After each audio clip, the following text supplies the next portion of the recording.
Сәлем досым, бүгін біз ойыңды оқимын деген ойын ойнайтын боламыз. Бұл ойынның шартын қазір түсіндіретін боламын. Ал ендеше бастайық. Бірінші, екі таңбалы санды таңда. Яғни, екі таңбалы сан дегеніміз 10 санынан 99 санына дейін кез келген бір санды таңда. Мысалы, мен 48 санын таңдадым. Ал сен қандай санды таңдайсың? Енді екінші шақ. Екі таңбалы санды өзара қосамыз. Ол дегеніміз, мен 48 санды таңдадым. Осы санда біз 4 пен 8-ді бір-біріне қосамыз. 4 пен 8-ді қосқанда менде 12 шықты. Енді сен қандай сан таңдадың? Сол өзара қосасың. Қосқаннан кейін қанша шыққанын есіңде сақтап аласың. Менде 12 шықты, мен 12 санын есімде сақтаймын. Енді үшінші шақ. Мен 48 сан таңдадым. Сол 48-ден 4 пен 8-ді қосқандағы шыққан сан 12. Сонда 48-ден 12-ні аламын. 36 шықты. Енді сенде дәл осылай есептеп, қанша шықты алған кезде?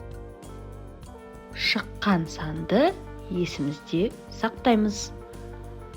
Енді мен қазір барлық сандар жазылған таблицаны көрсететін боламын. Сандар түрлі түсті бояумен боялған. Енді өзің есіңде сақтаған саныңды осы боялған түстердің ішінен тауып аласың. Менікі мысалы 36 шықты ғой, мен соны тауып аламын. Сен де есеп шығарғанда қандай сан шықты? Сол санды тауып ал. Ал есіңде сақтаған санды тауып ал. Яғни шыққан санды.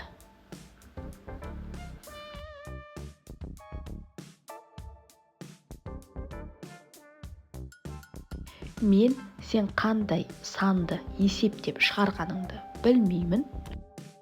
Ол сан қандай түс болып шыққанын да білмеймін. Бірақ мен қазір сенің ойыңды оқығым келіп тұр.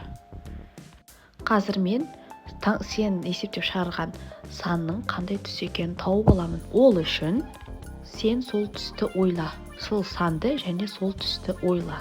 Ойлан. Сол түспен санды ойла. Қазір